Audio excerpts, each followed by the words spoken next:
अस्सलाम वालेकुम, कैसे हैं आप सब। Welcome back to my YouTube channel geek underscore AC. आज हम बनाने जा रहे हैं पुडिंग, जिसके अंदर हमें बिल्कुल भी बेकिंग की करने की कोई ज़रूरत नहीं है। इसके अंदर हमारे पास चीज़ें होंगी: डार्क चॉकलेट, मैरी बिस्किट्स, कोमैक का कंडेंस मिल्क, एक ऑल पर्स का दूध का पैक और 2 ऑल पर्स की क्रीम, थोड़ी सी चीनी और उसके साथ हमें चाहिए होगा 2 प्लेटर। सारी चीज़ें अरेंज करने के बाद हमने क्रीम को, दोनों क्रीम के पैक को और दूध को अच्छे तरीके से बीट कर लेना। दूध हमने सिर्फ, और इसके अंदर हमने डालना है आधा कंडेंस मिल्क का डब्बा और आधा कप जो दूध होगा उसको हमने डाल के अच्छे तरीके से बीट कर लेना। तो इस तरह का हमारे पास वो एक पेस्ट तैयार हो जाएगा। इसको करने के बाद हमने इसको फ्रिज के अंदर रख देना है ताकि थोड़ा सा थिक हो जाए।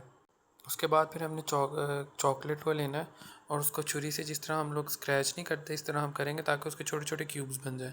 फिर इसको भी फ्रिज में रख देना है और दोनों चीज़ें जो है ना हल्की सी ठंड में रह के फ्रीज़ हो जाएंगी। उसके बाद हमने मैरी बिस्किट्स लेने हैं, उसके ऊपर हमने इसी तरह उनको दूध में हल्का हल्का डिप करके उसकी फिर हमने लेयरिंग करना शुरू कर देनी है। पहले हम इसको थोड़ा सा सोक करेंगे दूध के अंदर ताकि थोड़े से नरम हो जाएं और उसके बाद फिर हम लोग इसको बारी बारी करके प्लेटर के अंदर लगाना शुरू कर देंगे। मैरी बिस्किट कोशिश ये करिएगा कि टूटे ना हो, क्योंकि मैंने जो पैकेट लेकर आया था उसके अंदर से सारे बॉक्स के अंदर टूटे हुए थे। इसी तरह हम 1 बाय 1 इसको दूध से अच्छे तरीके से, जो दूध डब्बे में बचा था उसी को हम लोग मिक्स करके इसके अंदर डालेंगे और इस तरह लेयरिंग करने लग जाएंगे अपने प्लेटर के अंदर। और फिर अगर आपको लगे कि ये खुश्क है तो हल्का सा दूध डाल के उसको जस्ट करवा लेंगे।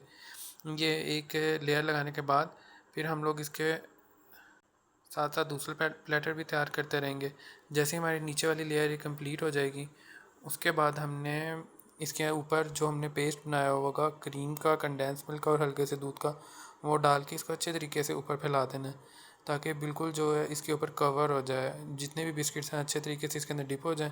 अगर आपको चीनी कम लगे तो आप हल्की सी चीनी डाल के उसको अच्छे तरीके से बीट कर सकते हैं।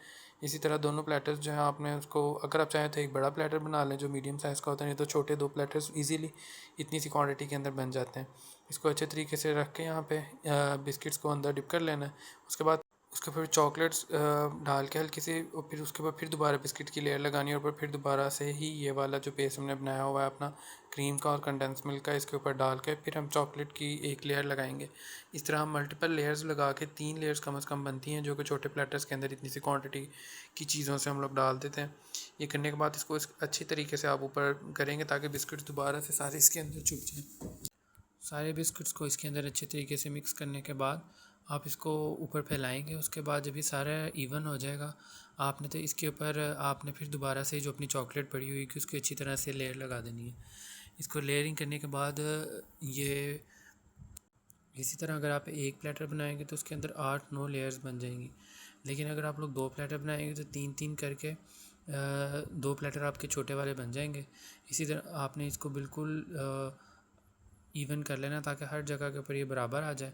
ठीक है, इसके बाद फिर हम इसके ऊपर जो हमने चॉकलेट बनाई हुई होगी इसी तरह डालते जाएंगे।